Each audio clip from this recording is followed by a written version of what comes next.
what they have done, and therefore, and for example, the reason I'm back to the Supreme Court, and I don't want to discuss this at length because the judges are yet to pronounce themselves on this issue, is the judges found that the election was not held in accordance with the Constitution and rule of law, and therefore invalidated the entire result and ordered that a repeat election be carried out. Now, and they even cited Article 140 of the Constitution, sub-Article 3, not Article 138. Article 138 refers to runoff. Yeah.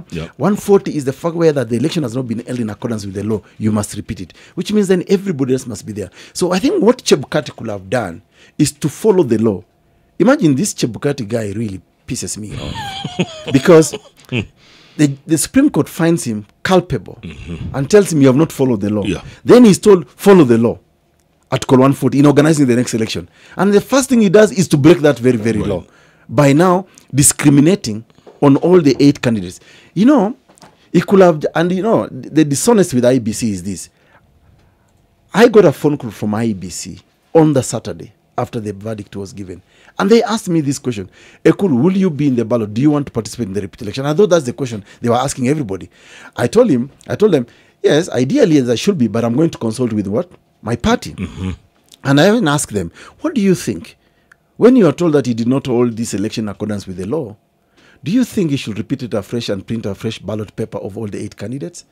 And they said, oh, you know, we are debating this issue because of the issues of 2013. And by the way, let me now take this opportunity to clarify and educate your viewers that the 2013 petition on this question of repeat election, that was not even the issue that was conversed in court.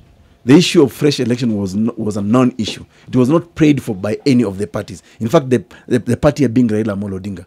This is an obiter dicta. You know, it's a by the way, by the judges. So it was not an issue, and neither was it even an issue in this particular election. So why Chebukati will immediately break again the very, very constitution is supposed to protect? It just raises for me grave concerns as to whether the fellow understands his role. And remember, this is a person who has been equated to the level of a Supreme Court judge under Article 166, sub-Article 3 of our Constitution. So his reasoning, his directions are supposed to be almost, if not at par with a direction by the Supreme Court. And clearly he's disappointed you. He's disappointed me big time. Charles Munio, I think you just clarified this, but let's just go through it. Charles Munio in Nairobi says, Jeff confirmed from Aukot if he is aware that in 2013, the Supreme Court advised that in the event there was a ruling like the one we got, that it would only be Uhuru and Raila on the ballot. And that's what I said. That 2013 was predicated upon a runoff. The context, I mean, and you ought to know that, as we say in law, context is everything. The context of determining this 2017 election was that it was not held in accordance with the Constitution and the dictates of the election law. And therefore, if you do not follow this formula, go and repeat. If today you are a rally driver and you are told, these are the rules of the game. For you to rally, Nakuru is the destination. Okay? So we want to, there are checkpoints along the way from 34A, from 34B, from 34C, National Tallying Center, polling station, constituent polling station. And then you didn't pass through any of those checkpoints. But you found yourself in Ekuru anyway. You know? Yeah. So, naturally, you'll be disqualified, right? Because you have no because evidence. You have no evidence of how did you rally through the designated route, you know? Yeah. So, basically, it's as simple really as that. And this is exactly what happened with this election. And they're arriving at that result. Everybody said, no. He did not follow. Or it's like a referee now who is actually found to have fixed a football match. And then he's told, go and repeat the match, and then he repeats the same mistakes. Can you go to a football match with a referee who has fixed the football match? So do you see us going into a possible other runoff after the 17th? Let me just tell these Kenyans, I'm not a prophet of doom, neither am I the son of one. But I will tell you this. There is a possibility the 17th October election could also go into a runoff.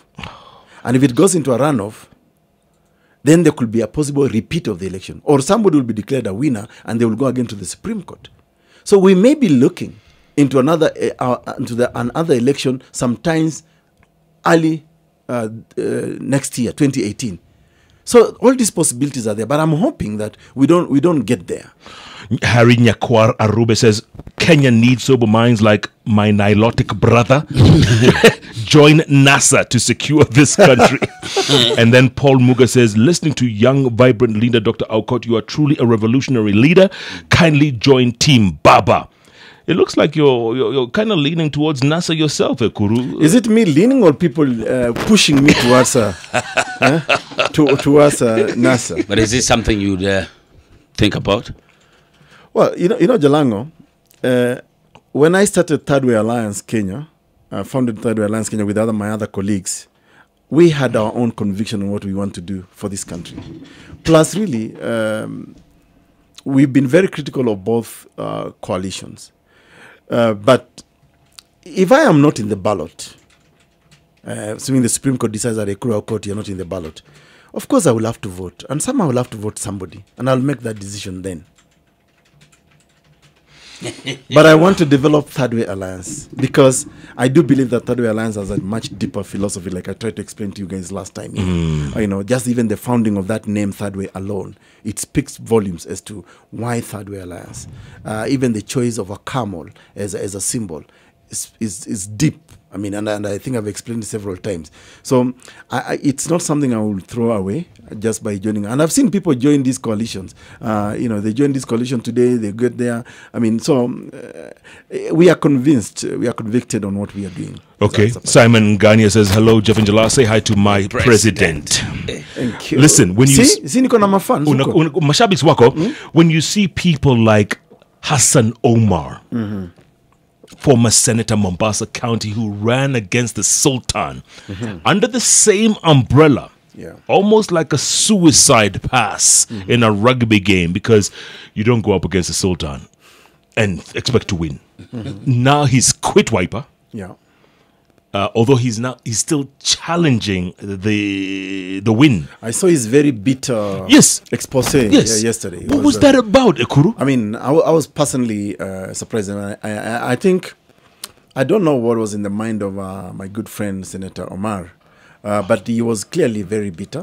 Looks like some injustices were, occasioned on to him during this election. But, I remember having a conversation with Omar, and I tell Omar, our generation, the kind of thought process we have, our ideas, don't fit into this old outfit. Let's chart our own way as a certain generation of Kenyans. If people can trust us professionally in the things that we do, why can't they trust us to lead this country? As a matter of fact, the people who govern this country, the ideas that govern this country, somehow do not come exclusively from these old folks. And I have nothing wrong with old folks. But I think even in our own African tradition, there is an extent to which we always encourage succession planning. That we allow, and this is for me the path I'm taking as Third Way Alliance. And I'm a party leader now of Third Way Alliance, but I've also given myself a certain time frame. I told my team when we started Third Way, I'm in this for 10 years. After that, we can review. Because, Jeff, I don't want to be chasing public office in my late 60s or 70s. I can't do that. I want to be able to enjoy my life, and probably, if I will have made a lot of money, I want to see the world. I want to see Kenya. I mean, even just Tembea Kenya alone. I mean, this country is so beautiful and amazing. Many people haven't really appreciated that Kenya. And I think for me, at a certain age, people must retire and be advisors, encourage a certain generation. And this is what we believe in our Third Way. We are actually encouraging succession planning. And I'm hoping that even in the next election, if there is a much better Kenyan within our party than me, and I'm not saying I'm the best, I may have my weaknesses, but if somebody else comes and says, I have got a better vision, I've got a more believability, I am not going to cling into the leadership of Third Way Alliance. This I've made clear right from the very beginning. Would you run for another post, Ekuru? I don't know. That's something that I'm not quite sure right now because let's face it, Nanok cannot run again, and I'm saying Turkana because that's where you're originally from. Why are you localizing me? Look, why don't you ask me to run for Nairobi? You could, but you're Mombasa, but you love your Kapedo, or even Nyeri. Kapedo. You should have voted in Kapedo in Nairobi then. You love Kapedo. Yeah, you're a Kapedo kind of guy. Don't you love your village? I love my village. Exactly. Would you run in Turkana governor? At the moment, that's not a thought on our table, Okay. and something that I can discuss right now. Okay. I'm the party leader of Third Way Alliance, and the constitution of Third Way Alliance mandates the party leader to take the party to an election. So I have got a TOR Yeah. from the constitution of Third Way Alliance, unless I step down as a party leader of Third Way Alliance. But right now, as a party leader of Third Way Alliance, I have no option but to lead the party into an election, a national election. All right. Yeah. Bottom line, Supreme Court rules you are out of the ballot. Then what? Well, then we'll make a decision because, like I said earlier, I'll definitely have to vote and definitely have to vote somebody. So I'll make that decision, and maybe as a party, we will also make a determination who to support. Wow. Ekuru, you wrote this. You were part of a large team that wrote this constitution. Did you think there would be so many hurdles and setbacks and hiccups and all kinds of potholes? Did you think it would be like this? You know, I think when we were writing this constitution, I must confess that there was a level of naivety on our part. And also on the part of Kenya. We honestly believed that Kenya was in the cusp of renewal, that Kenya was changing, that a chapter like leadership and integrity, which is, by the way, the only constitution in the world with a only chapter called leadership and integrity. Yeah, but it means nothing. Absolutely. It means nothing. And you see, that for me is something that, like I say, I challenged the congregation at Nairobi Chapel in Rongai. I told them, perhaps there's something psychic about us Kenyans. Maybe we need to be psychoanalyzed. Well, why is it that we give ourselves a chapter called leadership and integrity, but we keep on electing some funny characters as our leaders? Yeah. So for me, the truth for the matter is, I honestly thought, coming from 2007, 2008, and that when we went into writing this constitution, you remember the agenda for institutions, the National Cohesion and Integration Commission. Look at the people who are leading in hate speech in our country today, elected leaders. Yeah. So I never expected that. I honestly expected that we'll have a change of guard, change of leadership, newness in Kenya, that Kenyans will think differently because, again, as a constitutional lawyer, the constitution of a country will always tell you about a people in their social, cultural, economic, and political, context. But it seems to me that we Kenyans say one thing, but we do a different thing. Just like, for example, if I give you my experience in the field, you go meet even young people and you discuss with them the ideas you have on leadership. You explain to them your manifesto. What do you intend to do for the youth, women? Then the next thing wanakuambia bana sasa ya macho. Ya macho. Correct. And they will spend hours talking, lamenting, complaining about corruption, theft of public money. But after that, they want you to corrupt them. So that's why I'm saying we are very schizophrenic, Ekuru. There's a problem. Schizophrenic society. But I also say it's probably because we guys here who speak the Queen's English and probably out of here you jump into foreign imported cars into your leafy suburbs. We guys here have left the political space to a tiny minority who know nothing else other than to politic with people's lives. Today, some leadership pretend as if they own certain tribes. I was actually watching yesterday the visits to State House, Nairobi. Yes. And how some people are saying, we the Kamba, we this and that. It really saddened me that some of these leaders who've been given the opportunity, by the way, for many, many years. For example, the guy who just caught my eyes was like Musila. Musila, I remember he was to be a provincial commissioner back in the days. Yes. But look at the way they talk. A lot of bitterness. These are people who've been tried, So I'm just thinking, our generation really needs to get involved in governance. Because for me, politics, Jeff Jalango, politics is public life. It's about education, it's about security, it's about health, it's about the things that matter to us. If you drive around, for example, this Kilimani, Lavington, Westlands, look at the state of roads. And you see very beautiful homes. So there's something wrong about us. We build ourselves very beautiful homes, drive very nice cars, but on pothole roads, on patched up roads. That's something psychic about this country. Real quick, people like you, people like Boniface Mwangi, who talks this similar talk like you, how come you cannot be electable in today's Kenya? Why not? And Boniface ran a good race. He did. And he said the right things. He did. And he was on the ground, proper machinani. And remember, he's celebrated internationally for his expose. As are you. You're celebrated internationally. Listen, in my few years of employment, I've received contracts from many countries, just sign. Not even an interview. That's how I ended up as a senior advisor, the government of South Sudan. And Liberia. The Mountain Kingdom of Lesotho. And I've participated in constitution-making processes in Egypt, Tunisia, Zimbabwe, and Zambia. I mean, but maybe it is the way we are wired politically in Kenya. And like we pointed out in our manifesto, one of the things that we are really determined to end as a generation is this negative ethnicity, because it feeds into our politics. If you look at the tensions that we feel as a country today, it's actually tribal politics. And yet none of us, it's tribe. I mean, that's why my wife and I, Wanjiru, we decided we're going to call our kids Tukuyus, Turukana Kikuyus. Correct. Because if you fast forward 15 years from now, or even 20 years from now, and Jalango, your kids, I mean, Jeff, you are all intermarried, what kind of Kenya do we want to bequeath those children? Like I keep saying, at 45, I honestly think I'm living a bonus life.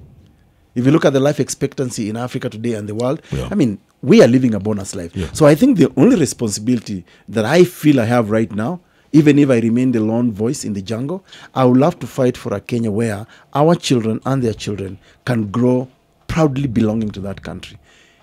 This is the responsibility we have. We cannot be struggling every day to be giving to be paying school fees for our children, buying them medical care, making sure that they eat, they sleep well, and yet not work towards a country where they can enjoy our hard sweat. That's my conviction. Ekuru, if you're 45 and I'm 51, I must be heading to the grave. That's why, Jeff, you and I must gang up and fix this country before it is too late. At least for our children and their children. I hear that. And if we love this country, we must do it now. And that's why we cannot postpone my run for 2022. It must be fixed now. So you're running in 22. Is that what you just announced? I will still run in 2022 if my party clears me. Like I said, I'm the party leader right now of Third Way Alliance, and our constitution mandates the party leader to run in a national election and to take the party into the national election. So yeah, I will still want to run in 2022. Unless they find someone more suitable.